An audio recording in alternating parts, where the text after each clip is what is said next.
Hola rosqueros, ¿cómo va? Y rosqueras, bienvenidos a este nuevo lunes. Arranca una nueva semana de Bermuda. Acá estoy con mi compañera Clara Valdemarca. Hola, muy buenas Rosquera. noches. ¿Cómo le va? Este es un programa hoy de mujeres, para mujeres, y vamos a hablar de nosotras. ¿Está bien presentado? ¿No? Sí, ¿así te sentís? ¿Así te autopercibís? Hoy sí. Ok. Hoy Bueno, sí. viste que hoy en día se puede. Hoy Vos sos sí. la productora de este programa, vos sos la que me decide de qué se habla, así que vos me dijiste hoy, nosotros nos empoderamos y vamos a hablar del rol de las mujeres en la arena política, en los medios, en la comunicación política. Tenemos una invitada espectacular que va a estar dentro de un rato con nosotros, Nayet Kademian, licenciada en Ciencias Políticas, politóloga, muy conocida, la verdad va a estar con nosotros para la rosca de los lunes y hablar un poco de todo lo que está pasando en el país, de la comunicación política en el feminismo, la comunicación política en general y en todos los temas que vienen aconteciendo. Les recuerdo que nos sigan en todas nuestras redes, primero @somosbermud, Twitter, Instagram, TikTok. Se suscriben al canal de Bermud, le ponen like a este programa, a este vivo, después cuando nosotros lo subimos, un ratito después que termina el programa, lo subimos nuevamente a nuestro canal de YouTube para que lo puedan volver a ver y compartir con todos sus amigos.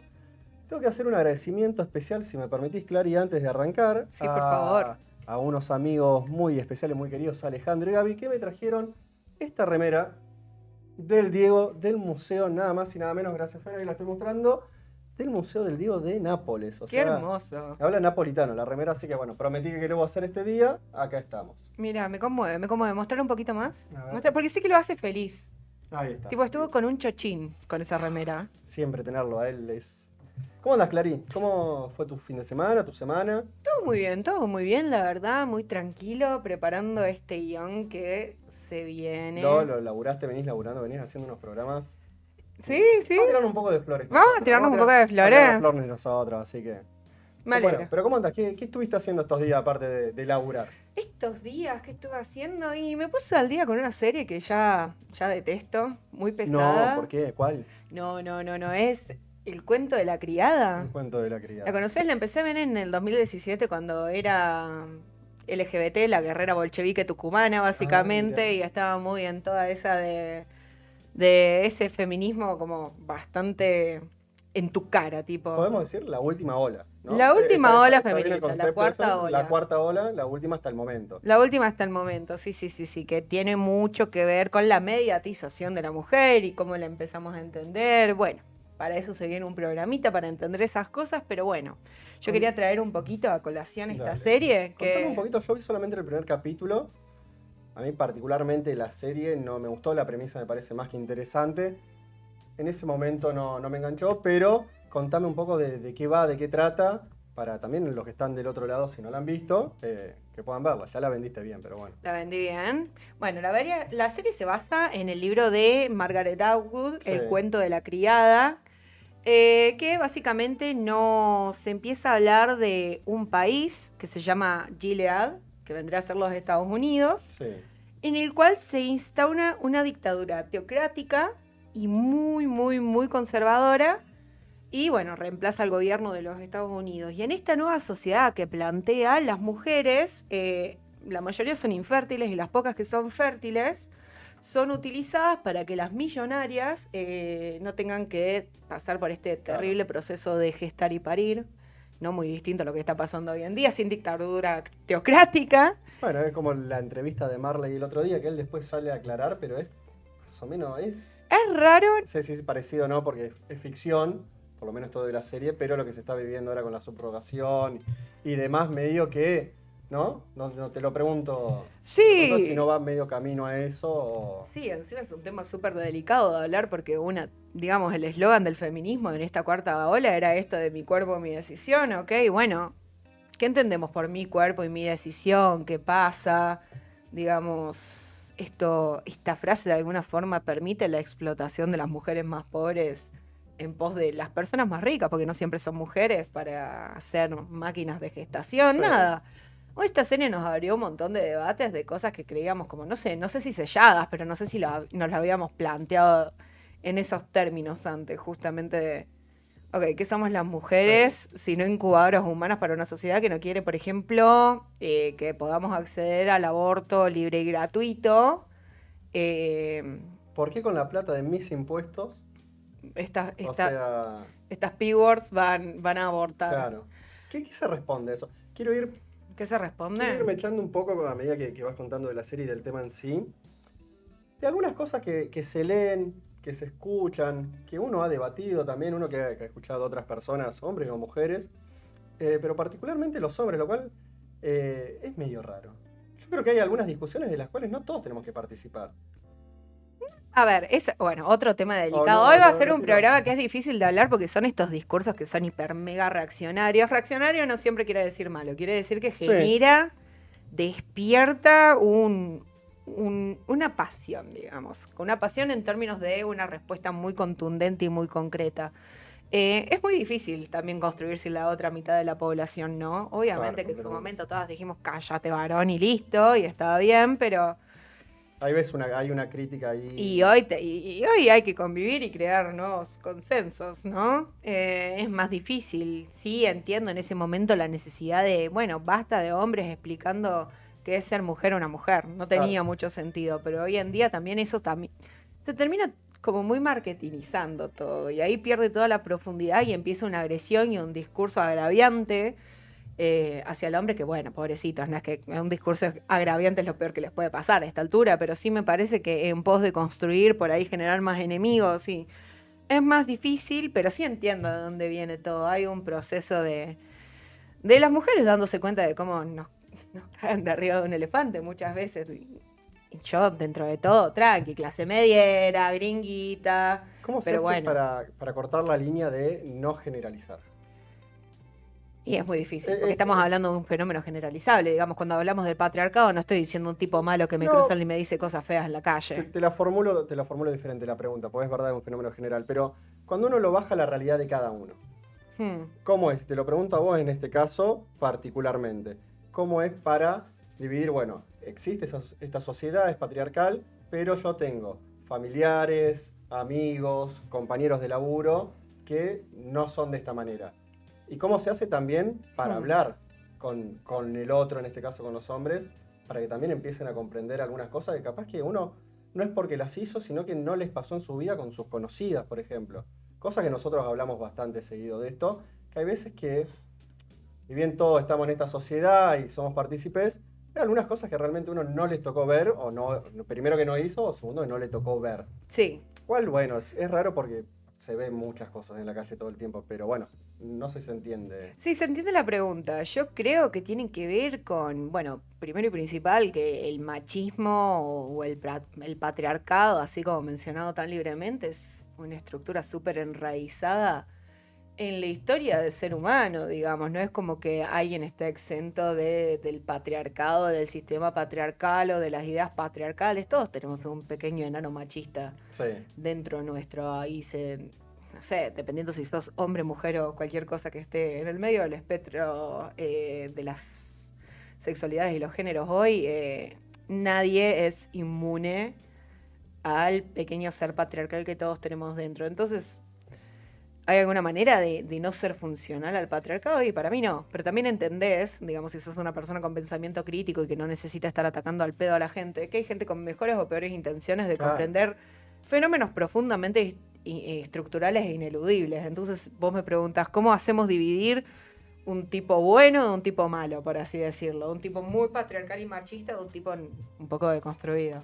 Claro, tal vez un tipo que arraiga cosas desde su niñez o de su formación y capaz que realmente no las piensa. Y bueno, es lo que decías vos, las intenciones. Obviamente que todos tenemos micromachismo, se le dice, ¿no? Sí, en algunos casos. sí. O sea, vivimos en esta sociedad, tampoco nos vamos a hacer.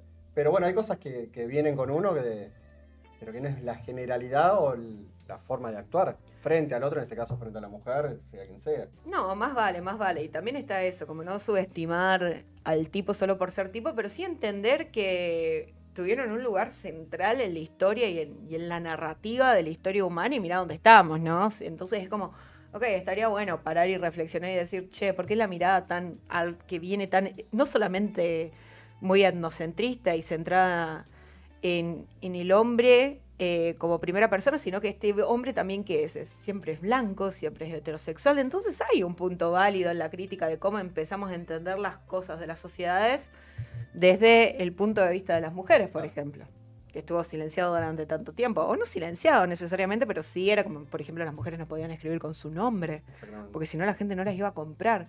¿Vos te crees que era malo el que decidía no leer a una mujer? No, no estaba acostumbrado a leer a una mujer, es una garcha. Hay una gran película de los últimos años, que no me voy a acordar el nombre, que trabaja Amy Adams, que es una historia real de una artista que pintaba y que el marido tenía que vender los cuadros a nombre de él. Después hay una lucha con los años para que se reconozca. Big Eyes. Big Eyes, Sí, exactamente. sí. Gran película que, bueno, cuenta es un hecho real. Por ejemplo, se me vino a la mente ahora que decías que no podían... Sí, Mary Shelley, que escribía Exacto. con seudónimos masculinos. Y bueno, un montón de casos más alrededor de la historia de mujeres que por ser mujeres no podían compartir ni su arte, ni su saber. Marie Curie también sufrió un montón de cosas. Si queremos cambiar un poco del espectro de lo que estamos hablando, mujeres científicas también no reconocidas, o nada, las millones de mujeres que trabajaron en la NASA, que de golpe no conocemos el nombre de ninguna. Bueno, el otro día estaba leyendo una nota en Infobae que hablaba de las mujeres con las que experimentaron la pastilla anticonceptiva y que nunca tuvieron reconocimiento, ni siquiera les pagaron, que eran mujeres de Centroamérica y que no sabían, bueno, esa investigación que se estaba haciendo. Por ejemplo, y fue algo revolucionario para la mujer. Sí, ¿a qué costo? Sí, pero ¿No? eso también, tipo, cómo se silencia, ok, le vamos a dar un derecho, pero las vamos a cagar por otro lado un poquito. Claro.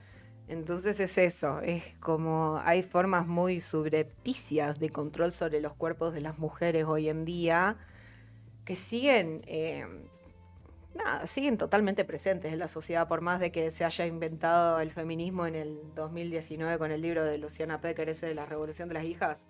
Las hijas la tapa era fantástica, eran todas minitas medio rubiecitas, eran todas carilindas, todas flacas, sí, eran todas chicas de la católica, básicamente. Yo fui a la católica, así que hablo con conocimiento de causa, yo no quiero bardear a mi alma mater. ¿Qué te parece si nos metemos en el laboratorio? Me parece ya entramos muy rápido, ¿no? Estamos en segmento laboratorio. ¿A mí? Son las 20:10, hoy vamos un poquito más temprano, en un rato va a estar con nosotros Nayet Kademian, con nosotros, hablando un poquito de esto y de todos los fenómenos que estamos viviendo. No sé si hablaremos un poquito de elecciones que vienen pasando en el país, ya se van viendo algunos resultados a lo largo y ancho de todo el país, así que eso va a ser en un rato nomás. Pero ¿qué te parece si nos metemos en el laboratorio y disparamos el primer tema? Yo sé que tenés unas preguntas para hacer. Tengo muchas preguntas y me parece muy bien. Siempre es mi parte favorita, el laboratorio. Así este que es tu momento. ¿Es mi momento? El laboratorio de Clary. El laboratorio de Clary, es porque verdad. soy mujer porque, y porque somos feministas. Este es un canal feminista, quiero que se sepa. Acá mi compañero Mati es el primer feminista. Sí, me iba a llamar Florencia si era mujer. Yo me iba a llamar Horacio. Mira. Horrible el nombre. ¿Está viendo mi mamá? Te pido mil disculpas, le mando un beso a tu madre y a mi madre también, pero no es muy lindo el nombre. Bueno, chica, ¿qué crees que? No, imagínate, yo viví mucho todo esto de qué se esperaba de ser mujer y qué no, porque yo durante mucho tiempo iba a ser varón, yo iba a ser el Horacio, tipo, mis viejos estaban esperando al Horacio y organizaron la pieza del Horacio. Yo tenía un póster gigante del burrito Ortega cuando nací en mi casa. Sí. Bueno, iban a ser varón, entonces le dijeron, bueno, en vez de pintar la pieza y ponerle una cuna rosa, vamos a ponerle un... Horacio y de River, un bajón. Horacio y de River. Era literalmente mi viejo. Literalmente mi viejo. Le mandamos un beso grande.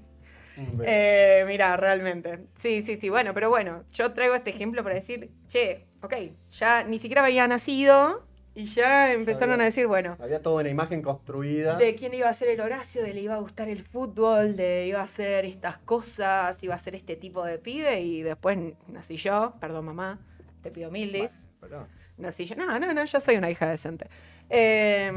Nací yo y dijeron, ok, tenemos que cambiar todo, le vamos a hacer aritos en las orejas a esta chica que todavía tipo no se tiró su primer pedo, pero dijeron, ok, perforarle las orejas porque es mujer y ponerle un arito es una re buena idea. Yo al día de hoy no los uso, no por acto rebelde, sino porque me dan asco, pero estoy segura que si hubiese sabido hablar, hubiese dicho que no en ese momento.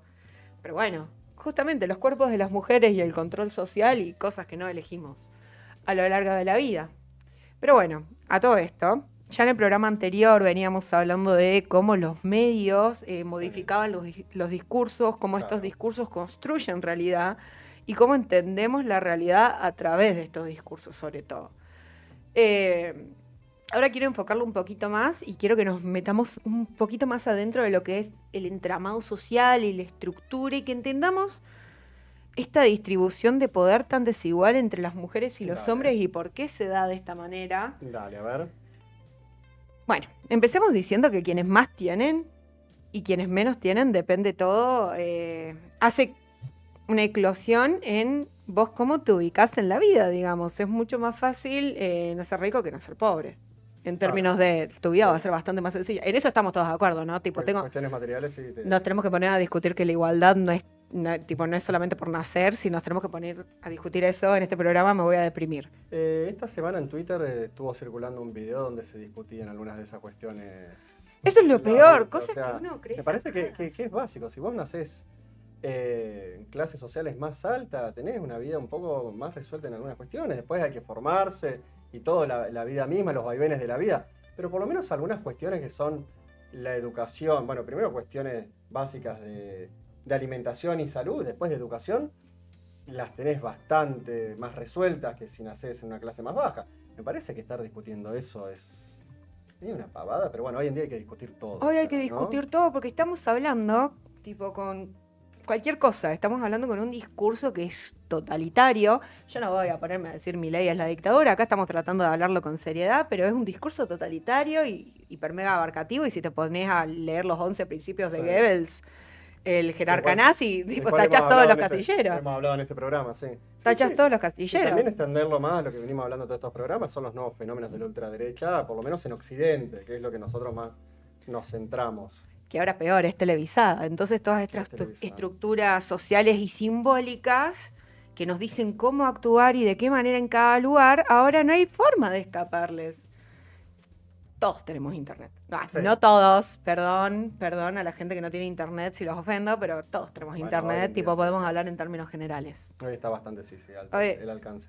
Entonces, lo que vemos de la mujer y lo que se espera de la mujer es cada vez más tiktokizado, básicamente. Todas las consignas de, bueno, get ready with me, maquillate conmigo, cambiate conmigo, y siempre vemos a la mina más flaca que viste en la vida, poniéndose el maquillaje más caro, con el pelo más lacio y largo, y así sucesivamente. Nunca estamos viendo una diversidad o una variación en lo que debería ser una mujer, según TikTok, porque justamente estas influencers buscan influir. Claro. Bueno, pero eso que decís vos, el ejemplo es bastante naif a los tiempos que corren, donde hoy, desde no temprana edad, pero de muy joven, ya tienen OnlyFans, por ejemplo.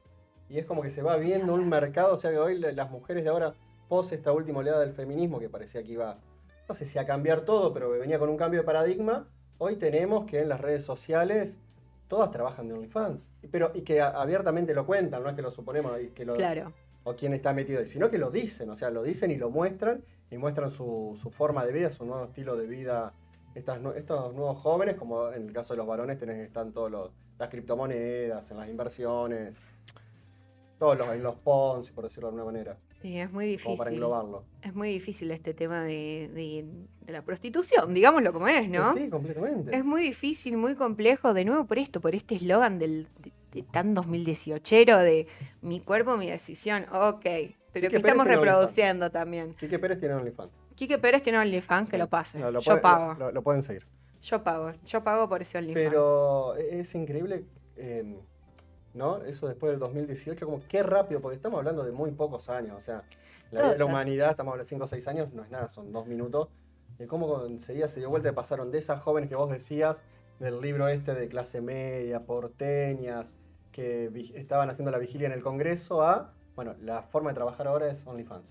Es que sí creo que... O vender el cuerpo en las redes, o la imagen más que nada. Y que esto esté tan normalizado y no la prostitución clásica, que es lo que tanto hablábamos con las compañeras, bueno, no son regulacionistas acá en Argentina, pero con las compañeras de Amar, digamos, Georgina Orellano está haciendo un trabajo increíble de acompañamientos de mujeres que son prostitutas y que se hacen la vida de eso, pero abordado de otra manera, que yo siento que va mucho más desde el respeto y la no banalización del trabajo sexual, digamos, que existe en la profesión más antigua del mundo, y es verdad que las mujeres muchas veces deciden trabajar de eso, que es lo que vemos, el lado glamoroso de las OnlyFans que ganan $4 millones por año, pero no es así siempre. No es así siempre. Es el caso de algunas, que son muy pocas. Sí, y entonces ahí viene la complicación de, tipo, estamos viviendo en un sistema que permite que las mujeres sean explotadas de forma sexual por comer.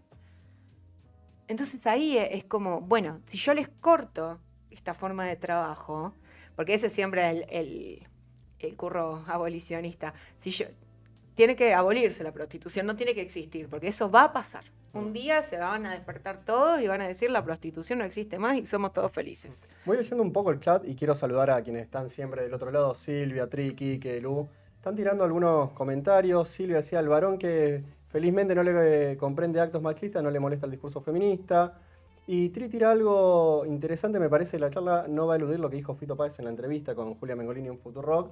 Y después Lu cuenta de un caso que pasó esta semana, que mataron en vivo y en directo a una chica de 23 años en México, que estaba haciendo un vivo con sus redes sociales y pasan unos sicarios y le pegan 3 tiros. Es increíble estar relatando eso tan fríamente, ¿no? Fríamente, diciendo, bueno, son los tiempos que corren. Y la cantidad de gente diciendo, sí, eso le cabe por meterse con uno de no sé qué cartel, que no voy a mencionar porque tengo miedo. Sí, un cartel mexicano que está, aparte es el tema del momento en México, el cartel de Nueva Generación Jalisco, de Guadalajara, bueno, no sé. Yo no lo mencioné. El nombre, pero bueno. Y estábamos acá en el estudio ese día diciendo, ¿viste el video? Como si fuese... Sí, yo lo compartí, no te voy a mentir. No, bueno, pero yo no te voy a mentir. Son las lógicas.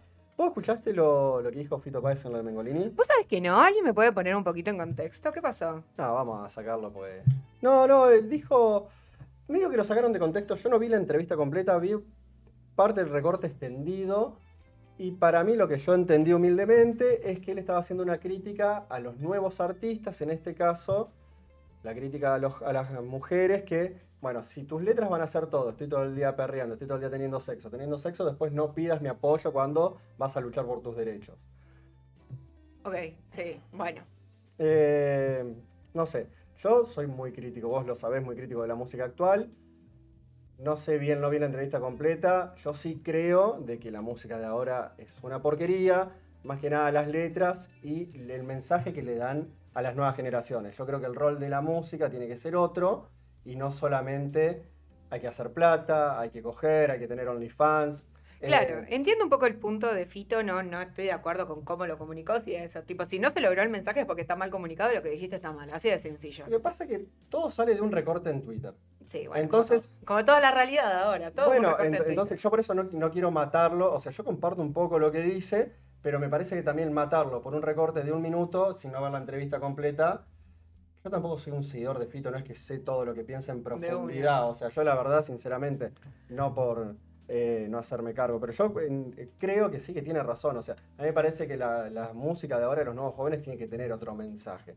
No te digo que sea la música de los 70, no te digo que sea la música de los 80, pero me parece que es una parte del todo. O sea, si hoy los jóvenes, los pibes y las pibas, creen que la única manera de vivir en este mundo es teniendo OnlyFans o meterse en los Ponzi, bueno, yo creo que la cultura algo hace, no es que eso sale de la nada. No, totalmente. Tipo, no puede ser que una piba de 17 años se esté planteando. Una piba de 17 años sin necesidad. Se quiere comprar un iPhone y dice, che, ¿y si abro OnlyFans y subo unas fotiquis en pelotas?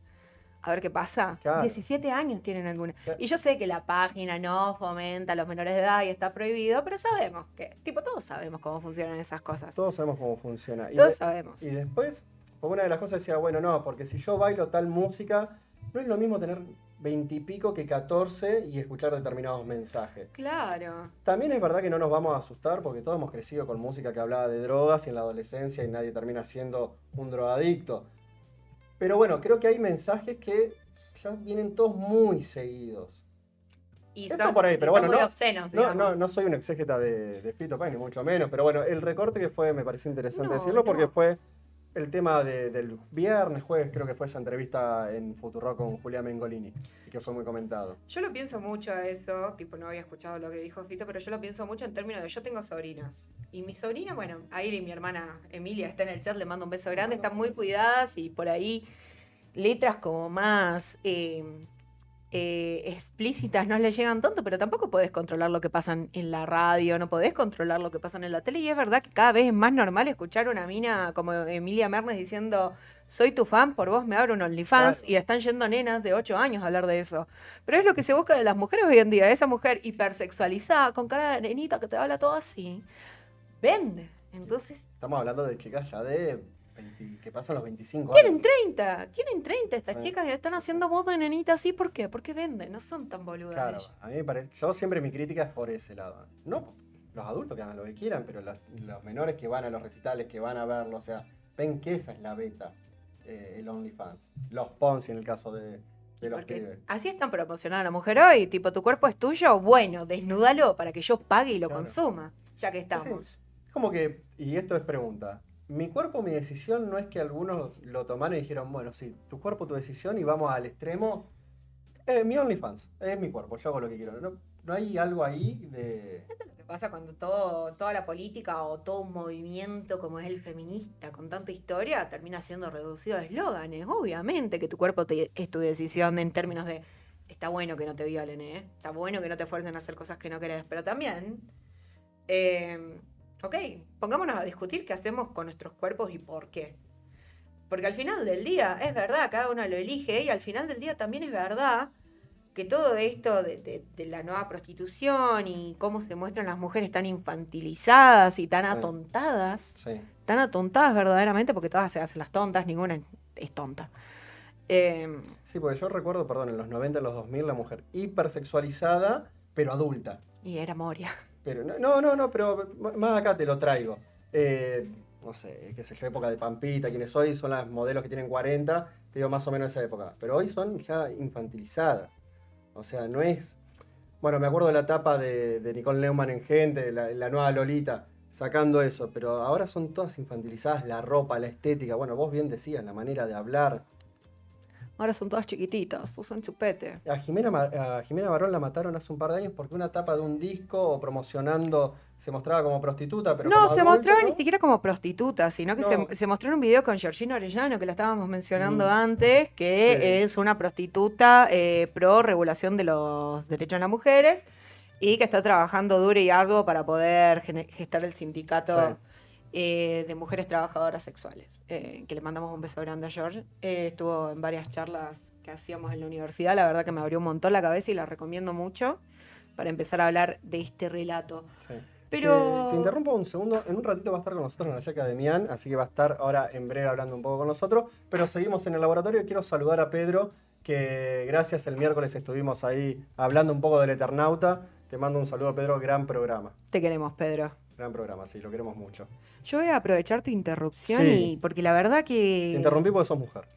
Y porque tenía que avisar estas cosas. Eso es lo que está pasando. Sí. En este programa a mí se me maltrata por mujer y no por otra cosa. Exactamente. Bien se sabe. Menos Mati, que es mi amicha, es mi compañera, y yo soy le creo. Soy el heterosexual que más sabe de mujeres. El heterosexual... Ok, podemos poner eso tipo en vez de periodista. Bueno. Mati. ¿Periodista? No. Periodista, primero periodista y después todo lo demás. Ok, perfecto. Periodista y el heterosexual que más conoce de mujer. Exactamente. Permiso, si me permite usted, señor. Por supuesto. Me gustaría meterme de lleno en mi momento ñoño. Por favor. ¿Cómo me gusta la Este ñoña? es el momento donde vengo a aprender, así que... Porque te yo lo soy pido, una mujer por que fue a la favor. escuela. Tomá, Malala Yousafzai. No me sale ni pronunciarlo, perdón. Yousafzai. Pero bueno, básicamente ¿cuál? yo quiero empezar a hablar un poquito de lo que es lo que se espera de una Sí. mujer y lo que es ser mujer. Lo que Para es- vos, Mati, ¿la mujer se hace o se nace mujer? Para mí es una construcción. ¿Qué significa? No tengo ni idea. Ah, No. Para mí es una construcción de la sociedad. Primero el primer núcleo, el familiar. Después cuando en la escolaridad. Para mí el ser humano, el sujeto, se va construyendo a lo largo de su vida a través de la experiencia, del conocimiento. No sé si estoy muy errado. No. Yo estoy muy de acuerdo y así como lo planteas vos con otras palabras, lo planteaba Pierre Bourdieu, uno de los grandes pensadores del siglo XX, un sociólogo del carajo. Míralo. Un hombre explicando Un hombre explicando cómo ser mujer. No, cómo ser mentira. mujer. Tiene un libro en el que habla de la visión de la mujer, pero bueno, no fue exactamente el tema que más trató. De hecho, hay muchas críticas a su Sí. teoría por parte del feminismo, pero bueno, a mí me pareció muy interesante traerlo para que empecemos a hablar un poquito de, bueno, cómo la mujer se ubica Sí. en la sociedad, qué se espera de la mujer y cuáles podrían ser las consecuencias si no se adapta también, ¿no? Claro. Tipo, es lo que hablamos siempre. Hay cosas que no son una ley, pero que las mujeres seguimos, bueno, todos seguimos, Pero en este caso las mujeres seguimos como si lo fueran y nos obligamos a nosotras mismas a hacer otras cosas porque por una presión social, qué sé yo, creo que a ninguno le gusta depilarse verdaderamente. ¿Me vas a ver no depilada? No. ¿Por qué? Porque la verdad que me traumaron, esta sociedad me traumó. Pero bueno, volviendo. Vamos a ver 3 conceptos claves de Pierre Bourdieu, A ver. que son el campo social, Sí. el capital, entendido como distintos tipos de capital. No estamos hablando solamente del capital económico, como se lo conoce desde el marxismo y el posmarxismo, que hablamos del programa pasado. Hemos hablado mucho, sí. Y vamos a hablar también del hábitus. El hábitus. Me parece que son los 3 conceptos principales para lograr comprender, bueno, ¿por qué estamos ubicadas así? ¿Por qué se ubica la mujer así? ¿Cuál es la función de ello? Claro, arrancamos con el campo social. Ah. Vamos a desentrañar un poco qué es cada uno. Primero el campo social. El campo social se refiere a un espacio social que está estructurado, muy importante, está estructurado. Quiere decir que hay posiciones jerárquicas, que puede ser el campo artístico, puede ser el campo académico, económico, político, cualquiera. Pero un campo social es un espacio social estructurado, con reglas propias, y donde distintos actores van a disputar por los recursos de ese campo y por las posiciones en ese campo. Correcto. Las posiciones en este campo social, como dije antes, están jerarquizadas, es decir, que quienes están ubicados en un lugar, no quiero decir más alto porque no quiero que se figure en un espacio como si fuera un cuadrado, quiero decir, quienes están ubicados en un lugar más favorable, en el campo social, de una forma más abstracta, van a tener capacidad de influencia sobre aquellos que no estén ubicados de forma tan alta. Ahí va. Entonces, Está configurando como una pirámide, ¿no? ¿Correcto pensarlo así? No sé si una pirámide, pero sí jerarquizado. Hay gente que está más arriba. Claro. No te digo pirámide porque yo no sé si va a ser esta forma de tipo medio Ponzi. Pero sí, hay gente que está más arriba y sí, suelen ser hombres blancos heterosexuales, básicamente. Bueno, la posición en este campo social va a depender de 3 factores, que es la cantidad de capital que posees. De nuevo, capital no solamente como recurso No solo económico, económico, sino claro. que existe, ¿eh? El capital económico es uno de los tantos factores que toma en cuenta Bourdieu. El tipo de capital dominante en ese campo, porque vos, por ejemplo, capaz tenés, no sé, mucho capital cultural, Claro. pero estás en una empresa. A la empresa no le importa que vos sepas mucho de cine, Claro, sino lo de que Lars von Trier. sino la función puntual que la empresa te pide. Exactamente. Y por otro lado, también depende de las reglas específicas de ese campo, es decir, qué tenés, cómo disponés eso, y las reglas específicas del sector en donde te estás queriendo desarrollar. Sí. Por otro lado, tenemos el capital, que es todo lo que puede ser acumulado, invertido y convertido en poder dentro de un campo social determinado. Entonces, no es solamente dinero. Estamos hablando también de acreditaciones, estamos hablando también de el honor, digamos. Hablaba de honor en esa época, Bourdieu. Bueno, hoy las cosas son distintas.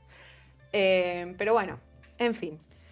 En un campo social jerarquizado en el que todo el tiempo estamos tratando de luchar por obtener recursos y por obtener una posición, tener más o menos recursos realmente te cambia las cosas y realmente te cambia las reglas del juego. Entonces, de nuevo esto, si yo nazco ya social y simbólicamente con menos recursos, es muy difícil alcanzar en el campo social la misma posición con la misma cantidad de esfuerzo que un tipo. Exactamente. Es tan sencillo como eso, no es ciencia espacial, ni tampoco quiero decir que las mujeres somos todas tipo discapacitadas para poder alcanzar estas cosas, sino que tenemos más obstáculos. Esa es la realidad, el famoso techo de cristal. Que hoy quedó como un término burdo, pero vamos a decir que no existen. La mayoría de los CEOs del mundo son hombres, y esto no lo digo yo, lo pueden googlear. Y después en mismos cargos jerárquicos, algunos de ellos, el sueldo no es el mismo. No es el mismo, que es eso la no- brecha salarial, la brecha que todos salarial. decían, ay, pero yo trabajo con mujeres y les pagan lo mismo, no es el punto, no se funciona así, Claro. medir la brecha salarial. La brecha salarial es decir, cuál es el ingreso medio de un tipo y cuál es el ingreso medio de una mujer en una sociedad. Exactamente. Y ahí te das cuenta que el cambio rotundo que hay. Claro, porque capaz que alguno lo piensa, no sé, vamos a poner local de ropa. Mi compañera es mujer, tenemos la misma tarea, ganamos lo mismo, entonces no existe, no es así. No sería ese el caso. No, tal cual. Y la verdad también es que tampoco pasa tanto por ganar o no lo mismo, sino que estos 4 tipos de capitales que nos explica Bourdieu nos permite hablar de formas más simbólicas y sutiles en las que se distribuyen las desigualdades en una sociedad. Bueno, empezamos, como decíamos, con el capital económico, que estamos hablando de dineros, propiedades, recursos Hay algunos materiales. ejemplos, ¿no? ¿Puede ser? Hay algunos ejemplos. Ahí ver. si el productor se la juega. A ver, si fue Pero, nuestro operador bueno. estrella. viendo algunos pequeños ejemplos para ir viendo cuáles son estos capitales, que lo podemos dividir en 4, como bien decías: el económico, cultural, social y simbólico, ¿verdad? Exactamente. Lo que Muy tiene bien. el capital económico es que lo que justamente es más visible y más directamente convertible en poder. Ah, eso es otra cosa. Oh, ¿cómo? No, sácalo. No. No, no. Ponelo otra vez. Por favor, Otra vez piedad. vamos a contar quién es. Vamos. Piedad, señor Elstein. Señor Elstein, hoy Sí. básicamente el dueño de Argentina. ¿El dueño de Argentina? O uno de los dueños de Argentina. Esto sería el capital económico. Tiene Esto el- sería el poder económico que te da. Tiene el diablo en los ojos, me da un temor ese tipo. Pero bueno, Ahí está. por No, favor, no, piedad, señor. No, perdón. Piedad a Elstein solicita. Pero Por bueno, favor, se lo oye, pido. Pero bueno, hay que hacer un ministerio para sacarle todo lo que se está quedando cuando me salga encantaría. un día, De expropiación a Elstein. ¿no? Así nos van a votar todos. A ver, capital cultural. Bueno, pará. Ya en un ratito está con nosotros Nayet, que ya está en nuestros estudios acá en el Diego Armando Maradona, así que en breve estaremos con ella. Quiero hacer una breve aclaración y Sí. es que, como dije antes, puede ser acumulado e invertido y el capital puede convertirse en otra cosa, además en el campo social. Por eso es muy importante. Este es el más fácil, el económico es el más fácilmente Es más fácil. convertible. Claro, exactamente. Después tenemos el capital cultural, que hablamos de conocimientos, educación, habilidades, títulos, todas las formas de hablar o Mira, comportarse. qué fotón. Mira, qué fotón. Y me encantó ellos como ejemplo de capital cultural porque verdaderamente Contá quiénes son. ellos son Silvino Campo y Bioy Casares, una pareja de autores que son icónicos. ¿Cómo describirlos? Pero lo importante es el fomento que tenían en la escritura, en la literatura y cómo todo el tiempo estaban tratando de hacer esta interconexión constante entre los distintos autores latinoamericanos y poder formar un movimiento interesante. En la casa de Victoria Campo, el Mar del Plata, ahora hay fiestas electrónicas. Yo iría a una fiesta de electrónica. Perdón, polémico. Pero bueno, si se va a hacer, yo voy. No está Me bien. parece que estaba para otra cosa. La casa, Sí, ¿no? estaba para otra. Sí, me da un poco de tristeza. Todo en esta cosa. época me da tristeza a mí particularmente. Trato de Capital- verlo lo mejor y de tomar la faxina horaria. ¿Qué querés que Capital te cultural en diga? ese caso. Vamos al siguiente, ¿no? El capital social. El capital social, que es muy similar al cultural, pero nos habla más del networking, como se le dice ahora. ¡Ay, cómo lo amo! ¿Cómo me Varys. gusta el gordo Varys? ¿Cómo le Varys. gustaba rosquear al gordo Varys? Gran personaje de Game of Thrones. Mi favorito. Me imaginé, sí. Mi El favorito. mío es el. No me acuerdo, el petizo. El enano. tigre, obvio que era el Sí. favorito tuyo, el Mira. petizo. Bueno, se hacen amigos. Se hacen amigos, Ah, son spoileado. son los grandes rosqueros. Son los grandes rosqueros, son los dos grandes politólogos que tiene Games of Thrones. Exactamente. Bueno, El capital social. tenía esta gran red de relaciones y de conexiones sociales útiles a partir de las cuales podía obtener información útil, saber quién se va, quién venía de Westeros en este Gran caso. chiste de Quique Pérez en el chat. Te pido mil disculpas.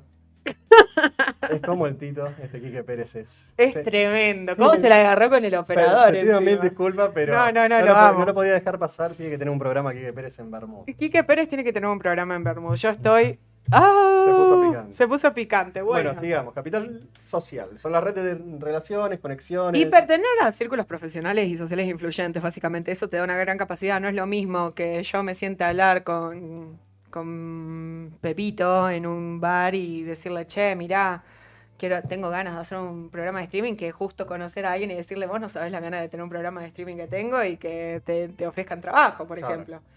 Son dos cosas muy distintas. Pero bueno, eso se traduce muy fácilmente como poder en una sociedad. El que te hace un favor, un poderoso te puede hacer un favor, capaz vos no estás tan alto en el campo social, pero fácilmente podés acceder a partir de otra persona. Claro, exactamente. Básicamente eso. Y por Las último, las influencias. influencias, ¿no? Nosotros en breves.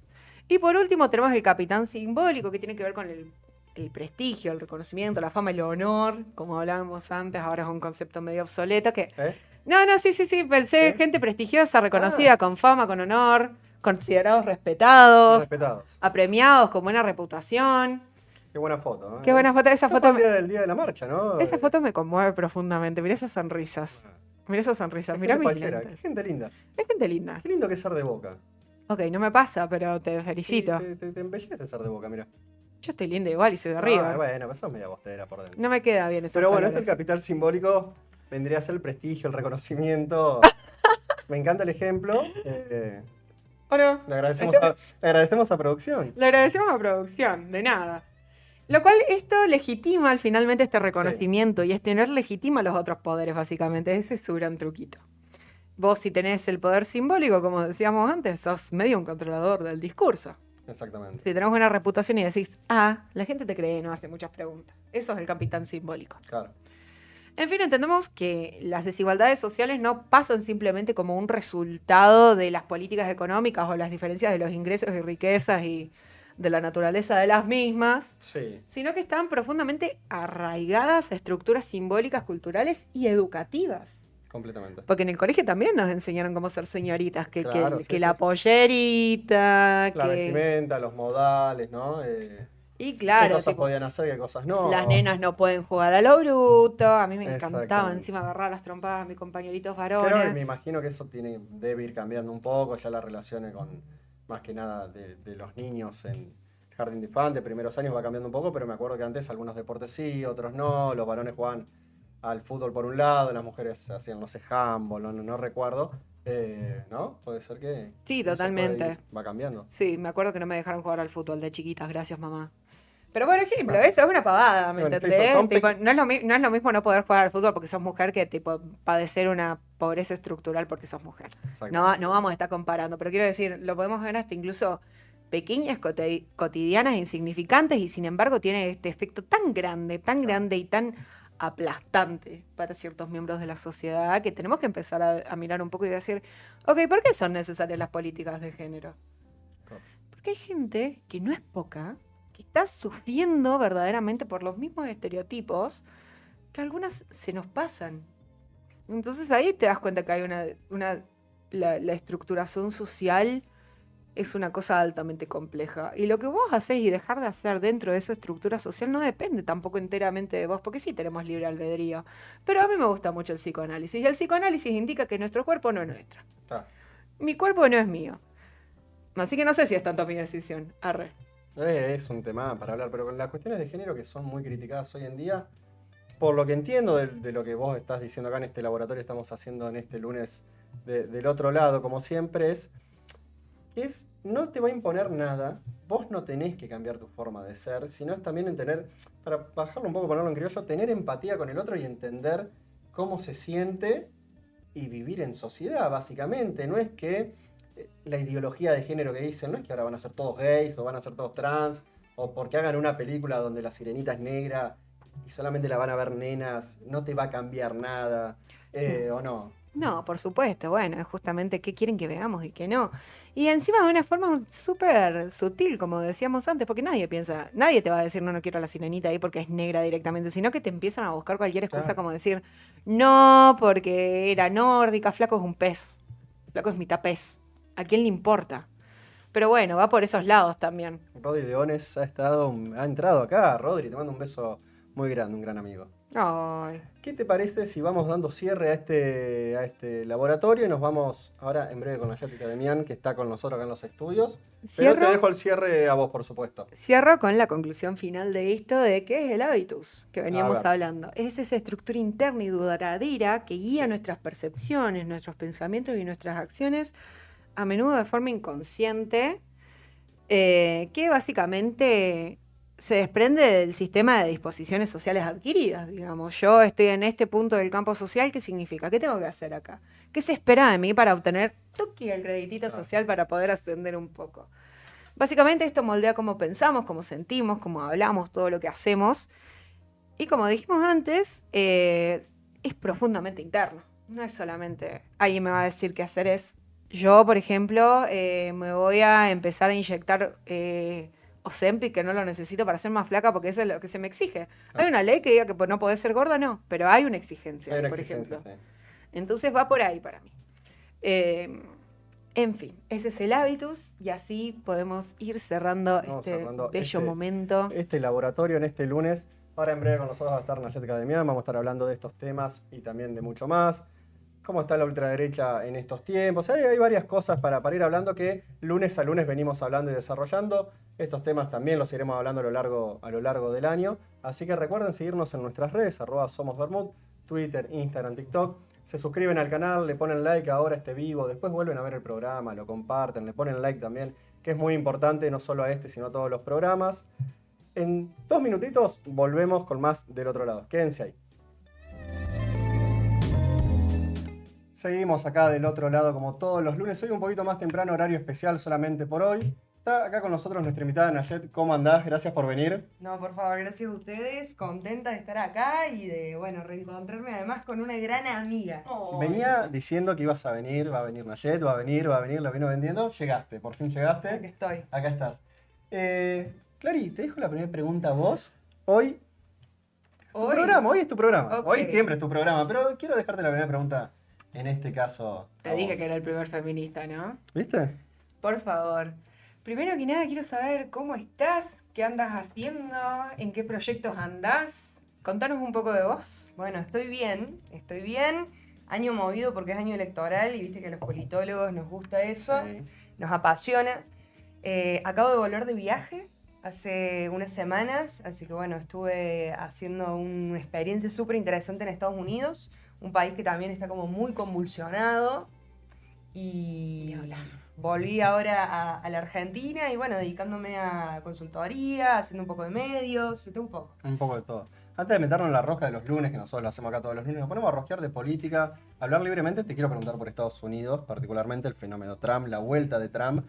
¿Qué es lo que pudiste ver de lo que está sucediendo allá? Donde la ultraderecha está bastante fuerte, fenómenos que lo estamos viviendo acá, pero particularmente quiero preguntar lo que vos viste. A ver, primero, es un fenómeno muy distinto al de Milei, en el sentido de que, bueno, Trump tiene una línea proteccionista con respecto a lo económico, que creo que esa es la principal diferencia. En segundo lugar, algo que sí es similar, que tiene que ver con esto de políticas de shock. Y eso creo que se vio mucho, ¿no? Una sociedad que está atravesando cambios muy radicales, muy de shock, donde es difícil predecir qué es lo que está pasando, qué es lo que va a suceder. Y donde además hay también esta idea de, bueno, una batalla cultural, ¿no? Un Trump, creo que un poco más ideologizado que el Trump de la primera gestión. Sí, el 2016. Entonces, está como convulsionada la cosa. Y hay también quizás una lectura respecto a ciertas instituciones que a lo mejor antes se respetaban de alguna manera, que ahora quizás no tanto, que es propio de estos liderazgos populistas, ¿no? ¿A qué responde de esta vuelta de Trump así más ideologizada, sobreideologizada que la primera? ¿Es con quiénes está? ¿El Partido Republicano se cooptó de esta ultraderecha? ¿El vicepresidente Vance? ¿Tiene que ver con ese grupo que está? ¿A qué responde? ¿Qué es lo que ves? A ver, yo creo que hay distintas cosas y no soy especialista en política norteamericana, pero hay algo que es distinto en relación a la primera elección de Trump, y es que esta vez Trump gana con el voto popular, Sí. que es algo que en la elección anterior no sucedió. Entonces, eso creo que le permite entrar como con otro empuje, con otra legitimidad. Y además, cuando analizamos un poco cómo se compone este voto Trump, donde gana con un margen mayor al que quizás se esperaba por parte de las distintas consultoras, lo que aparece es algo bastante heterogéneo. Porque está mucho esto de, bueno, estos liderazgos quizás más asociados a la derecha son más apoyados por ciertos sectores. Y lo que pasó con Trump fue que fue votado también por las mujeres, que fue votado por los latinos, que fue votado por los negros, que fue votado por los hispanos. Sí. Entonces, me parece que eso, y un Estados Unidos que además venía de, bueno, inflación baja, ¿no? Estamos hablando, creo que había sido un 20% anual, una cosa así, digo, muy poquito en relación a lo que estamos acostumbrados nosotros, pero con una experiencia que les implicó una pérdida importante en el poder adquisitivo, donde este Trump aparece quizás más fuerte que nunca y también en un escenario mundial, creo, diferente. Y veniendo más para acá, para Argentina, ¿qué es lo que estás viendo? Y primero te pregunto más general tu mirada de este gobierno, de esta experiencia libertaria en lo que va este año y medio, y ya para meternos después en el año electoral que comenzó. Bueno, creo que Milei ha logrado implementar el ajuste más grande de la historia argentina, eso por un lado, que quizás muchos especulaban con esto de no va a poder llevar adelante ciertas medidas, bueno, lo logró. Lo logró con ganadores y con perdedores que han perdido mucho, y donde pareciera que hoy la clase política, para no usar la palabra casta, no termina de entender quizás cómo hacerle frente a este Javier Milei.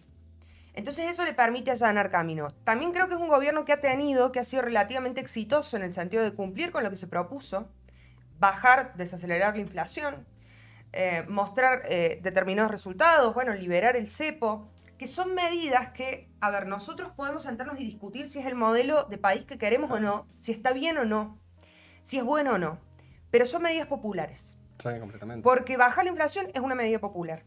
Porque cortar con, por ejemplo, los planes sociales discrecionales, pero meter la plata directamente en la gente a través de AUH y incrementarla 100% en términos reales es una política popular. Porque para la clase media poder acceder al dólar barato es una política popular. Yo te puedo decir, mira, no me puede salir lo mismo tomarme un café en Washington que tomarme un café aquí en Córdoba. Sí. Me parece que no tiene lógica, pero son medidas populares. Entonces eso le permite, de algún modo, sostenerse, sobre todo en un contexto donde del otro lado no hay nada, donde todo es viejo, donde no hay posibilidades de que la política se renueve con un discurso que mire hacia el futuro, o que le hable a la gente del futuro. Entonces, bueno, Milei hoy es la disrupción, es la rebeldía, y tiene además un núcleo duro, así como Cristina en su momento tuvo la cámpora. Bueno, Milei tiene a sus jóvenes. Sí, que tiene su Las cámpora. puertas del cielo. Tiene su propia cámpora. Tiene su propia cámpora. Y desde ahí también da una batalla que, bueno, es interesante.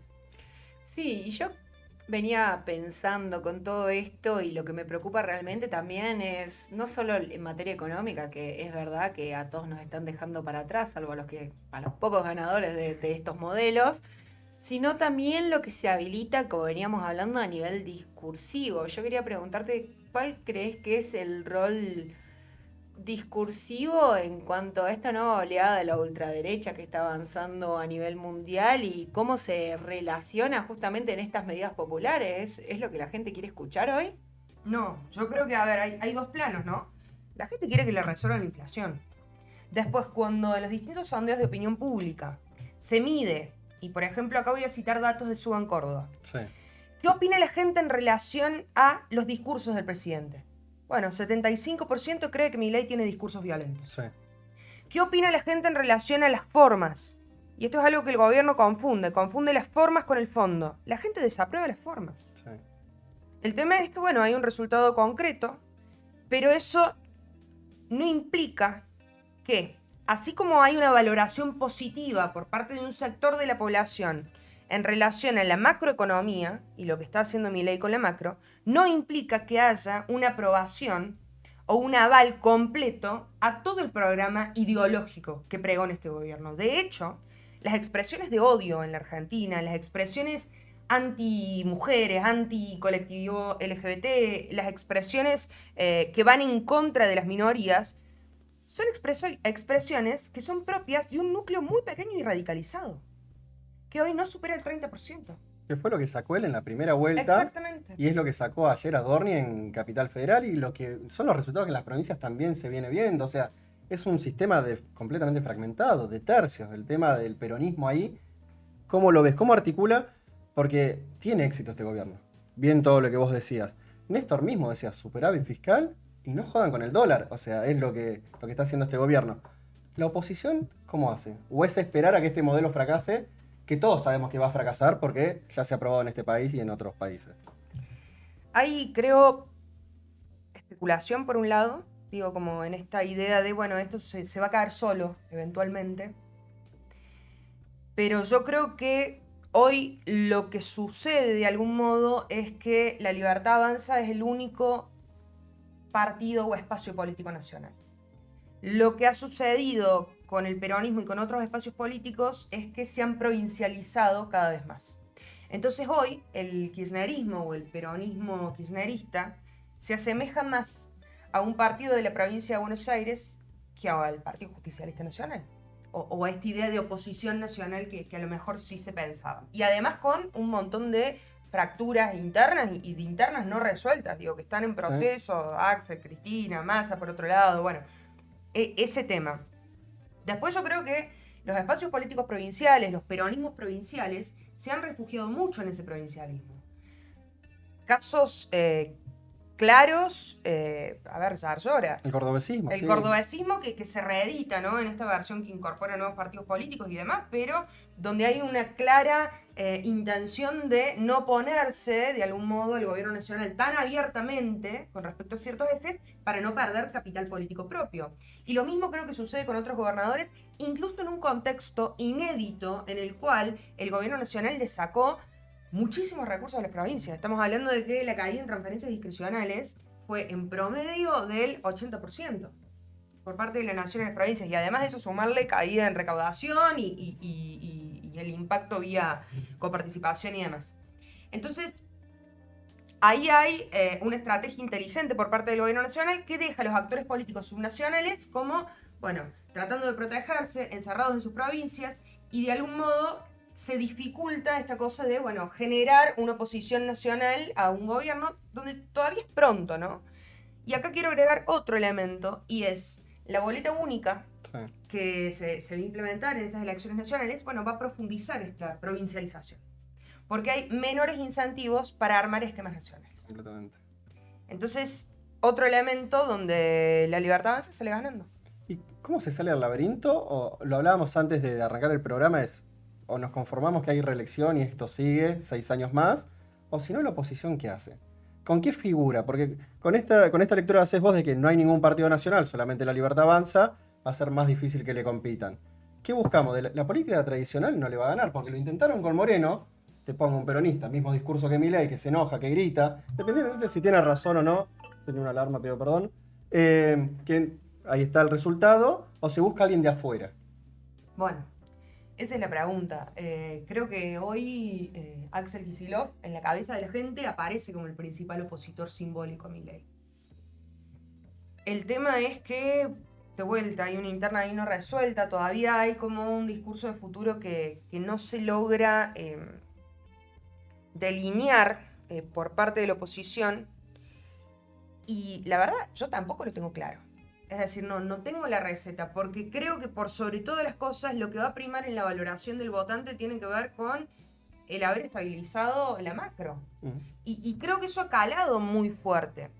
Y además con una oposición fragmentada es muy difícil, creo que las chances de que en el 2027 gane otro gobierno se dan en el caso de, bueno, ganar en una primera vuelta con algún espacio político, quizás alguna coalición más amplia, porque también recordemos, ¿no?, que Massa estuvo muy cerca, estuvo a 3 puntos de ganar en primera vuelta. Entonces, bueno, pero el balotaje siempre termina perjudicando de algún modo siendo el gobierno nacional en ese momento, o sea, exacto, con todo el aparato, con todos los fierros. Estuvo muy cerca.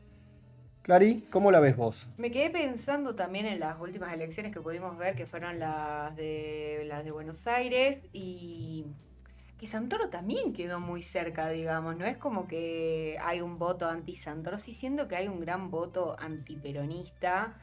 Siento que es un gran fenómeno discursivo el antiperonismo, y que también tiene que ver con años que no fueron exactamente de vacas gordas que vivió el peronismo, pero sí me parece que ese antiperonismo ha abierto estas puertas para que estos actores que eran outsiders, digamos, de la política, puedan adentrarse cada vez más dentro del Estado. Mi pregunta con respecto a esto también es cómo siendo un outsider pueden estar tan blindados todavía, porque justamente eso, por un lado tenés, como explicabas, los líderes más regionales, más provinciales, que no pueden hacerle frente. La ciudadanía tampoco encuentra espacios de lucha y de reivindicación con ideas contrarias a las que ellos atacan continuamente. ¿Qué pasa con este blindaje y qué futuro le ves a eso? Digamos, no necesariamente en términos de estructurado político o de qué vamos a hacer, sino qué puede pasar después de esto. A ver, primero creo que además de este blindaje, hay un juego que tiene que ver con el generar miedo. En la Argentina aumentó la represión a la protesta. Eso no es joda. Ahí hay una amenaza concreta. Por un lado, los ataques, a periodistas, a la libertad de prensa. Eso también es algo donde los organismos internacionales están denunciando. Che, ¿qué está pasando en la Argentina? ¿Por qué baja en el ranking de libertad de expresión? Entonces, hay un contexto difícil. A eso se le suma la cuestión material, que es de financiamiento de organizaciones. Un contexto muy difícil para organizaciones sociales, movimientos sociales, incluso las organizaciones de la sociedad civil, que de algún modo, primero, en una economía que los golpeó, parte de los perdedores están ahí, pero además donde Milei corta muchos financiamientos que se daban a estos actores, entonces no hay plata. Yo hablando con compañeras quizás del feminismo, me dicen, no tenemos plata para reunirnos. Entonces, qué difícil que es poder pensar en estrategias para resistir frente a determinadas medidas cuando ni siquiera hay plata para tomarse un colectivo. De Córdoba al interior, del interior de Córdoba. Imagínate lo que sale a hacer una campaña nacional para presidente. O sea, si estamos diciendo que no te puedes reunir en tu propia ciudad Totalmente, para articular. Totalmente. Ni hablar de la erosión de lo que significan los partidos políticos. Hoy ya la protección nacional y constitucional de los partidos políticos ya no existe prácticamente. Sí, los partidos políticos están como muy cuestionados con estas nuevas medidas que se están implementando y además la boleta única lo que genera es mayor personalización, es decir, ya no importa tanto el sello, no importa si vos sos pro o no, lo importante es la carita. Bueno, Entonces ahí van a salir ganando espacios políticos, sellos nuevos, o ahí van a salir ganando a lo mejor espacios o listas que tengan un candidato conocido, dos, y el resto a lo mejor no los conoce nadie, que no tengan esquema. No me parece malo per se, pero sí implica un cambio, creo yo, en la dinámica política de la Argentina. Pero retomo algo en relación a esto de, bueno, ¿cómo se le hace frente? Yo creo que primero hay que volver a esto que les mencionaba de no hay acuerdos mayoritarios en relación a estas expresiones de odio que se intentan instalar. Hay una intención de instalar que son mayoritarias, pero no lo son, porque la sociedad argentina es una sociedad que tiene pulsiones igualitarias. Y eso aparece en los sondeos. Y después creo que, bueno, hay que perder el miedo, hay que volver a enunciar, hay que volver a juntarnos. Digo, somos el mismo país que hasta hace unos años tenía a cientos de miles de mujeres en las calles gritando ni una menos, gritando por la interrupción voluntaria del embarazo y así. Entonces, poder volver a todo eso y retomar quizás estas banderas que de vuelta, Milei no ganó por ser antifeminista. Milei ganó porque todo lo que vino antes decepcionó a la gente. ahora, recuerdo ahora con lo que decía, hace un par de años se emocionaba la gente en el cine con la película argentina 1985. Y eran los videos de la gente en el cine emocionado, a ver quién estaba más emocionado, que es una muy buena película. El Eternauta ahora, que todo parecía nadie se salva solo y gana un tipo en Buenos Aires como Adorni, que no tiene una propuesta. Que es solamente la cara porque es el vocero del presidente, pues ni siquiera es la cara, pues ni siquiera es agraciado, pues no es por la cara de decir, bueno, un tipo lindo de ellos. Pero no tiene una propuesta, le preguntaban cuál era, no respondía, no iba a los debates. ¿Cómo se hace contra eso? O sea, ¿a qué democracia se va? Y ahí es puntualmente la pregunta. Porque evidentemente no es la de hace 40 años cuando se recuperó. ¿Y esta cuál es? Todavía como... Yo no la termino de entender. No sé ustedes si lo tienen un poquito más claro. Con sus estudios le pregunto. ¿Viste cuando se te queman todos los papeles? Porque justamente es eso. Hay una imposibilidad de predecir lo que va a suceder. Porque el cambio sucede de forma cada vez más acelerada. Cada vez más... Pasa por otros lados que ya no tienen que ver con las luchas sociales, porque verdaderamente ya no, nadie les presta atención a las luchas sociales, y eso es tristísimo, es este fenómeno de la tiktokización de toda la política, donde está todo el tiempo puesta nuestra atención. Entonces tenemos un candidato completamente vacío, si vamos en términos de lo que fue su campaña política, pero sin embargo, el nombre Adorni está cargado de esta protección del gobierno nacional. Y justamente, tipo, para la gente quiere escuchar que la macro está controlada, que la inflación está controlada, el dólar no está subiendo, no le interesa cómo, no le interesa por qué, pero está sucediendo. O sea, supieron responder a una demanda muy específica y mientras antes hablábamos de, no sé, derechos humanos, y perdimos el tiempo hablando de eso, parecía, y la verdad que se empezó a conformar, tipo, una visualización muy distinta de lo que es la política en la gente, y hoy en día es eso, la política es completamente distinta. Hoy no estamos hablando del respeto por las instituciones, no estamos hablando de un fortalecimiento del Estado en cuanto a canal de proporción de bienestar a las personas, sino que estamos hablando de un Estado que es una perpetuación en el poder y un sentido también de pertenencia a ese mismo poder, porque al final del día se disputan como si fuera un Boca y River, digamos, de quién puede no solamente ser superior. Al final del día entiendo que lo práctico es para poder imponer las políticas necesarias para llevar a cabo sus planes macabros. Y por otro lado, nada, esto de decir, ok, vamos a seguir ocupando el poder. Entonces a mí no me sorprende mucho que si bien el candidato no tuvo una propuesta, viene con todo un bagaje de su partido nacional. Sí, Porque con todos los decían, fiatos. Adorni es Milei. Esa fue la campaña. Adorni es Totalmente. Milei. Eso es lo que quieren. Esa es como mi humilde aporte. Sí, sí, sí. Ese fue el eje de campaña. Hay algo que creo que no es menor, y es, se presentó a votar el 53% del padrón. Muy bajo. Es decir, se está hablando de que fue una elección que se nacionalizó. Y yo lo pongo entre comillas, porque el candidato más votado, que es Adorni, sacó el 30% del 50%, es decir, sacó el 15% del padrón. Exactamente. Entonces, ¿de qué democracia podemos hablar si tenemos el 50% de la población, de la ciudadanía, de un distrito que dice no me interesa en lo más mínimo ir a votar? Y además, no solamente es algo que pasó en Cava, hay una caída, digamos, que se ha registrado en las elecciones provinciales que hemos tenido hasta ahora, entre 5 y 15 puntos dependiendo de la provincia. Sí. Cava, que se supone además que es un distrito bueno, politizado, ¿viste? Esta cosa de los porteños Sí, sí, sí. Completamente. que siempre tienen la posta, Ellos y saben perdón a mis todo. amigos porteños, pero ellos saben todo. Y miren lo que pasa. Entonces, ahí hay algo que a mí me preocupa. Por supuesto que en elecciones nacionales es mayor la participación, pero eso por un lado.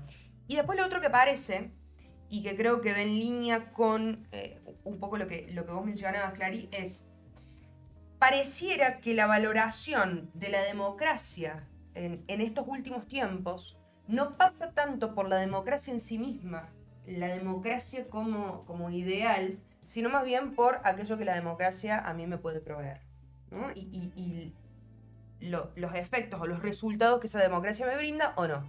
Entonces piensa en lo siguiente, el país hoy con mayor nivel de satisfacción con la democracia en toda América Latina, de acuerdo con los últimos datos del Latinobarómetro, es El Salvador. El Salvador. Yo me puedo preguntar si El Salvador es democrático o no, si Bukele es democrático o no, digo, un montón de temas. Lo concreto es que hoy la gente puede salir a la calle y se siente más tranquila. Después se metió en cana, violó derechos humanos, metió presa gente que no debía estar presa, no sé. Lo concreto es que la gente se siente más tranquila, por ende aumentó el nivel de satisfacción con la democracia. Lo mismo sucedió en la Argentina. Aumentó el nivel de satisfacción con la democracia en el 2024 por la desaceleración de los niveles de inflación. Bueno, pasa por ahí. Después yo te puedo decir, no, la verdad que a mí Milei me parece que está ejerciendo el poder de una forma que roza instituciones democráticas. Digo, que no las termina de respetar. Porque la verdad que el insulto, el denigrar, el desmantelar políticas de derechos humanos, yo tengo mis serias dudas. El gobernar por decreto. Ahora, que la gente se siente más satisfecha, y sí. Y a la vez, bueno, para ciertas elecciones vota menos. Y qué sé yo, es raro lo que está sucediendo.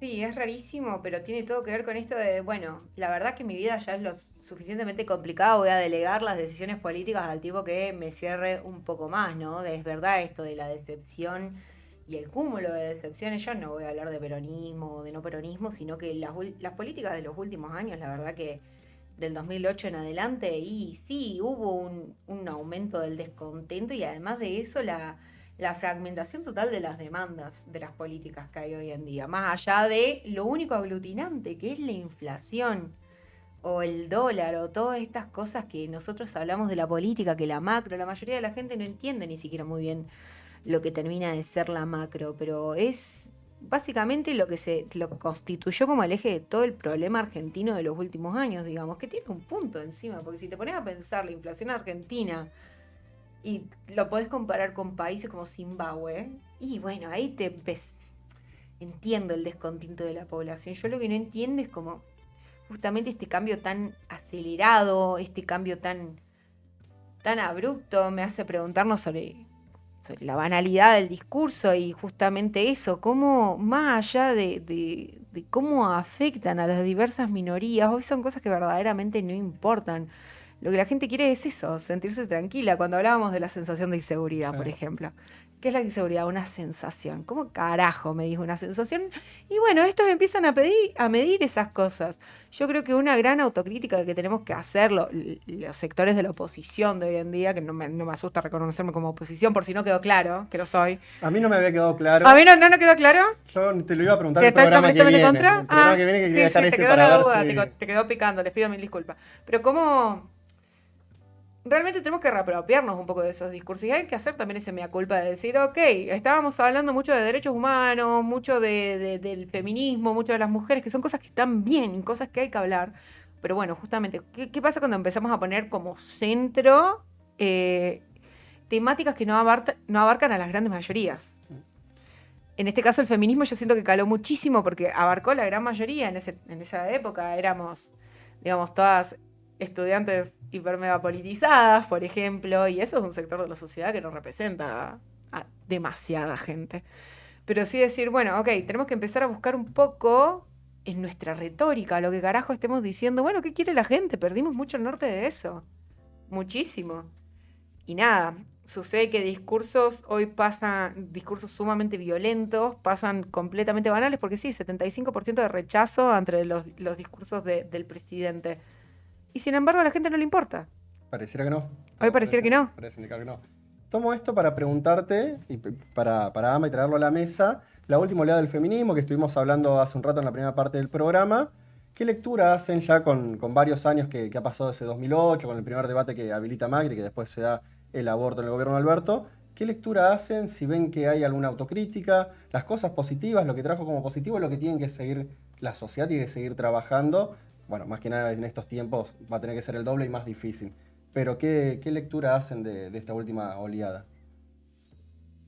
Bueno, La invitada. ¿querés que Por favor, arranco yo con algunas ideas y después te quiero escuchar a vos porque si hay una compañera de la cual he aprendido muchísimo sobre feminismos y sobre género, está acá. Sin grande. duda. Por Desde favor. que somos jóvenes de 18 años. Dios. A ver, yo creo que uno de los problemas que hemos tenido como feministas o como quienes estamos en un espacio político más progresista tiene que ver con que todas estas conquistas en el plano de lo simbólico no fueron acompañadas por una transformación en la realidad material de la gente. Entonces es muy fácil señalar a las feministas como el enemigo. Y creo que lo que estamos viviendo hoy es una regresión muy profunda en términos de políticas de género que se da en un plano simbólico y además en un plano material vinculado al desfinanciamiento, prácticamente el desmantelamiento de las políticas de género a nivel nacional, fruto de conquistas históricas. Me parece que los feminismos hoy están, de algún modo, en un repliegue, repensándose. Creo que además, luego de la interrupción voluntaria del embarazo, cuando eso se consigue, es como si se perdiera quizás una bandera que logre aglutinar y además que logre aglutinar a sectores tan heterogéneos. ¿Qué puede hoy unir o generar consensos entre una feminista del peronismo K y una feminista del PRO a lo Silvia Los Penato? Estaba pensando exactamente lo mismo. Silvia Los Penato, que fue una de las sororas, como se les llamaba a estas Sí. diputadas que luchaban por la interrupción voluntaria del embarazo, pañuelo verde y demás, y que hoy, bueno, tiene ciertos posicionamientos bancando, por ejemplo, el ajuste a la educación pública.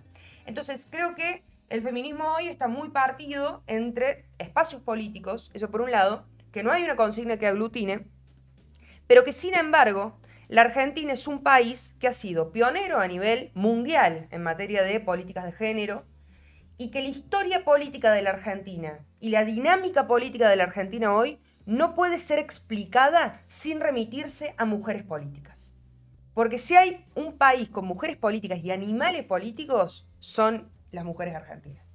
Digo, Cristina, Lilita, Julieta Lantieri, Sí. Evita Perón. Digo, es imposible pensar en la historia política de la Argentina sin sus mujeres y al hoy de la Argentina, Karina Milei. Sí. Es la mujer que hoy más poder Más político poder e tiene. institucional concentra.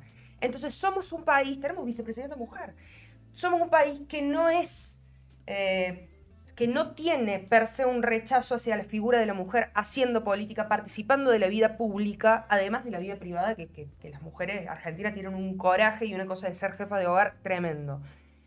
Hay que retomar de algún modo un discurso desde los feminismos que logre interpelar a todas las mujeres. Y me parece que parte de esa línea tiene que ver con un eje que en la Argentina creo que está bastante trabajado, que es, bueno, no a la violencia.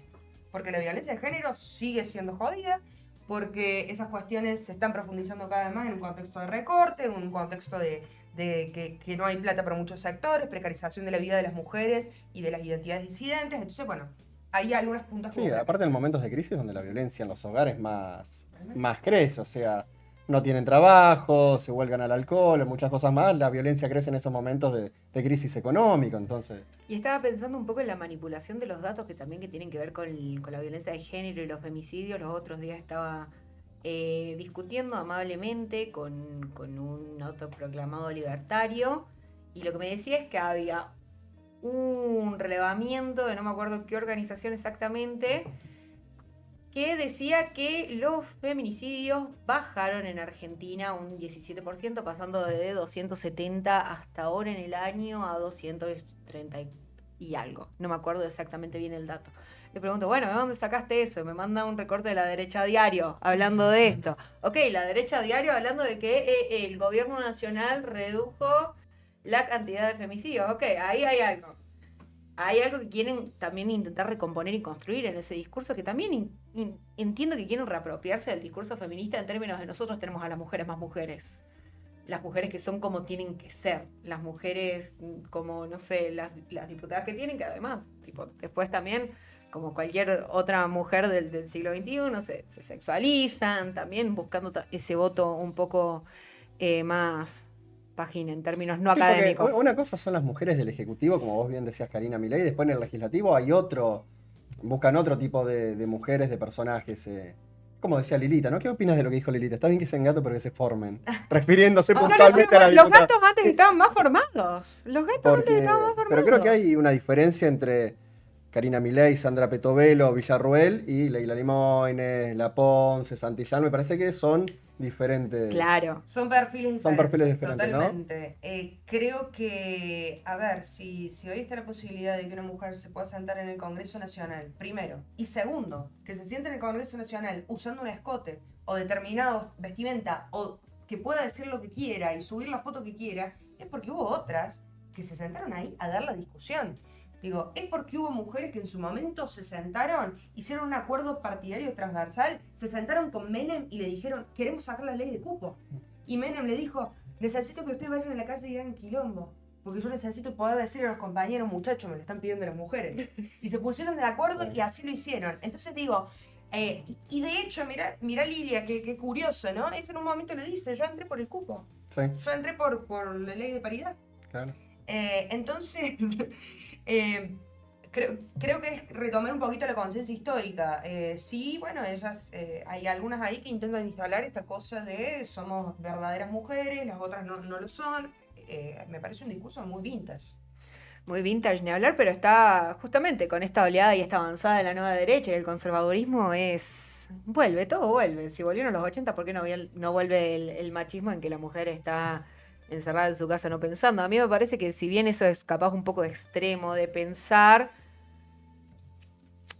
¿hasta qué punto es extremo de pensar? Porque no son muy distintos los discursos que encontramos en redes. Yo entiendo que las redes además no son la realidad y que es mucho más fácil ser tan extremo teniendo anonimidad total. Pero están saliendo a la calle a decir estas cosas, tipo, y no son suficientes los videos cagándolos a bife por decir estas cosas.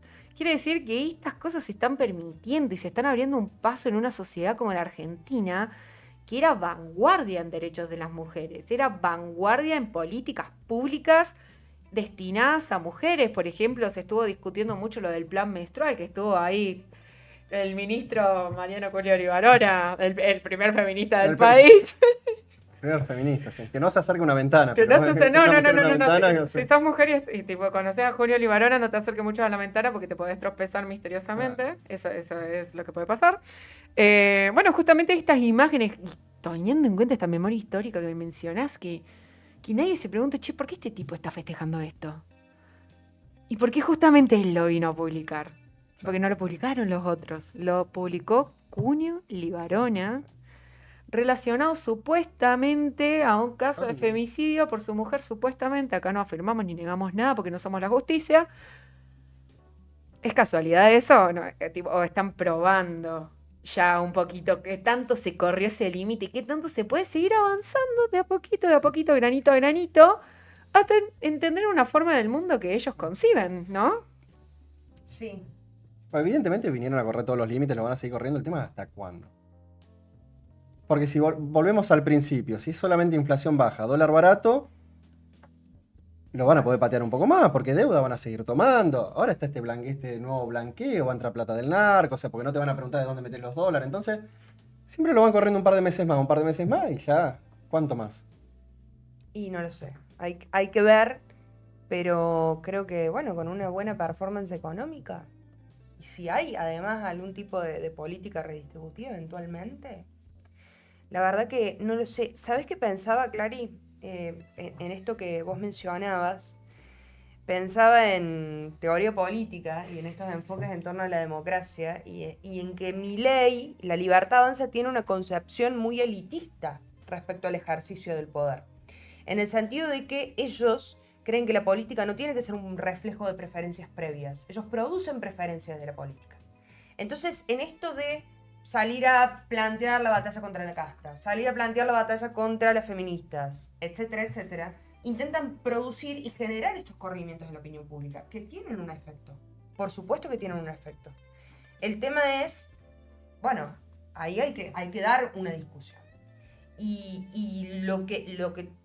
el temor quizás es que una opinión que era minoritaria, propia de un núcleo duro, se difumine, digamos, o que comience a penetrar más en toda la sociedad, que creo que de algún modo está sucediendo porque estamos teniendo discusiones que antes no se tenían, desinformadas en muchos casos, algunas muy válidas, otras guiadas por cosas que aparecen en las redes sociales que no son del todo reales, pero en definitiva eso está sucediendo. Y además hay otro tema y es esta tendencia que se viene registrando, bueno, a nivel prácticamente mundial o en muchos países desarrollados, que es la brecha ideológica entre varones jóvenes y mujeres jóvenes, donde los varones son más conservadores en términos sociales y las mujeres más progresistas en términos sociales. Entonces, bueno, hay que ver cómo se manifiesta eso, que también se está dando de algún modo en Argentina. En el 2023 se ve mucho con la elección de Massa y Milei el rango de hombres y mujeres. Te pregunto un poco acá de Córdoba, el cordobesismo, la isla, ¿qué ves de este año? No qué esperás, pero bueno, ¿qué proyección ves? ¿Qué va a pasar? A ver, creo que no hay todavía candidatos definidos. Entonces ahí eso me queda con una incógnita. Hay que ver cómo le juega Rodrigo de Loredo, en el sentido de que yo creo que a él le gustaría ser el candidato de Milei en Córdoba, no sé si eso va a suceder. Y yo creo que la Libertad Avanza tiene muy poco para perder, tiene todo por ganar. Entonces, son pocos los incentivos que pueden llegar a tener para acoplarse a ese espacio. Y eso por un lado. Por otro lado, creo que el cordobesismo tiene un desafío que es, bueno, ¿cómo diferenciarse? ¿Cómo diferenciarse del gobierno nacional para proponerse como un espacio político sin caer en el antimileísmo o sin caer en ser opositores? Claro. Ahí hay un desafío que creo yo que no se termina de configurar esa alternativa. Por supuesto que el discurso posiblemente tenga que ver con, bueno, reafirmar, esta idea del cordobesismo fuerte. Y también creo que hay un desafío en pensar, bueno, quiénes van a ser los candidatos. Pero veo un panorama donde, bueno, es posible que la Libertad Avanza haga una buena elección. Dependiendo de quiénes son los candidatos, eso creo que es. Y aparte vienen demostrando que con los candidatos puros les alcanza. Pareciera que con los puros todavía más o menos le alcanza. Y con dos conocidos, más que suficiente. ¿La pasaste bien? ¿La estás pasando bien? Feliz. Ay, yo también. Clary, ¿te dejo la última? ¿La última? La última. Bueno, yo ya personalmente, yo no tengo ningún dato a mano, pero por un poca diurnismo previo, ya le doy la elección por perdida en la intendencia al oficialismo. A mí me da mucha tristeza, verdaderamente. Pero sí quería cerrar esto pensando un poco en qué podemos hacer desde nuestras posiciones. Siempre cierro preguntando lo mismo, qué ladri. Pero me parece muy importante, digamos, para eso estamos tratando de llegar a la gente, para eso estamos tratando de hablar con los otros, digamos. En tu opinión como profesional formada en la materia, con tus estudios, con tu experiencia, no te voy a preguntar por militancia, pero ¿cuál crees que es el rol de la mujer hoy? ¿Cuál te parece, digamos, para no ser tan absolutista? Para poder empezar a enfrentar de alguna forma, porque es verdad que vamos a tener que empezar a transar con el oficialismo en un poco. A ver, de alguna forma u otra, justamente para lograr estos consensos que hoy se están buscando y estas demandas que debimos escuchar antes y otros escucharon y nos han primereado, ¿cómo, siendo una mujer con tu propia posición, con tus propias ideas, te ubicas en este entramado y qué esperás de las mujeres en la política? Uy. Muy tranquila pregunta, por suerte. Para terminar, ¿Qué no. pregunta, hermana? ¿Qué pregunta?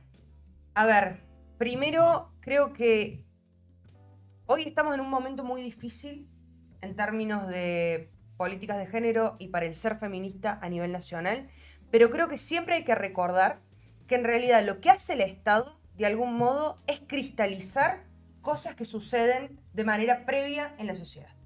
Entonces, todo lo que fue posible porque hubo una demanda ciudadana que estuvo ahí. Y bueno, frente a la retirada de un Estado nacional nos quedan las provincias, nos quedan los municipios y nos quedan las organizaciones. Digo, la organización comunitaria de las mujeres que nos vamos sosteniendo entre nosotras. Pero creo que además tenemos que de algún modo salir de esta lógica estatista y como mujeres empezar a pensar cómo podemos hacer para ocupar esos espacios sin tener que esperar a que nos inviten. Porque no nos van a invitar. Y porque si hay algo que aprendí a lo largo de estos años, que tampoco han sido tanto, no quiero hablar como vieja, pero si hay algo que aprendí, es que a las puertas no nos la van a venir a abrir, nadie nos va a invitar a la mesa, entonces tenemos que ir nosotras fuerte y en todo caso hermanarnos entre nosotras. Y tratar de hacer el ejercicio de ver qué le está pasando a la compañera de al lado, a la mujer del lado, con la que...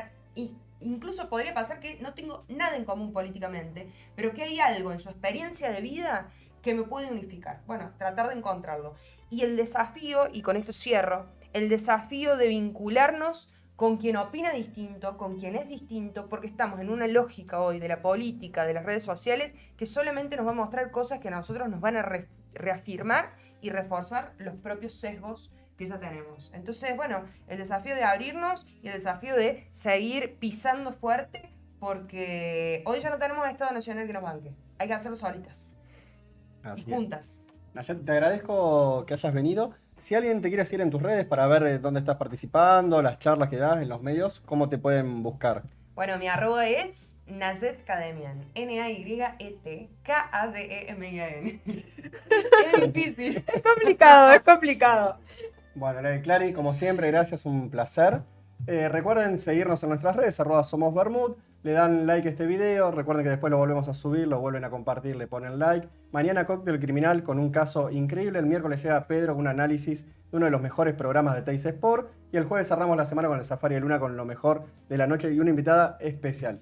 Chicas, un placer la verdad haber estado con ustedes. Te esperamos este año electoral, así que vas a volver a estar por acá, me imagino. Bueno, Así. encantada, la verdad que disfruté muchísimo. No, Así que gracias. Muchas gracias. Disfruté mucho. Nos vemos la semana que viene. Buena semana.